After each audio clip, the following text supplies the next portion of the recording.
ఆయన కూడా స్పీకర్ చేశారు, రూల్ కూడా చెప్పారు 260. దానికి ముందు కూడా ఆలోచన చేసుకోవాలి.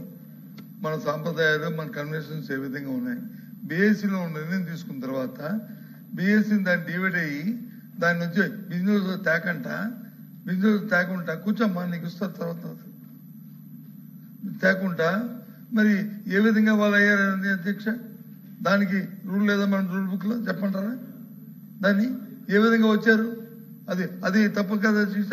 అందుకు కాబట్టి దయచేసి ముందు ఏదైతే మా డిమాండ్ ఉందో బీఎస్సీలో ఏదైతే మనం అంగీకరించామో ఆ డిబేట్ ని జరిగి తీరాలి అనేది మా డిమాండ్.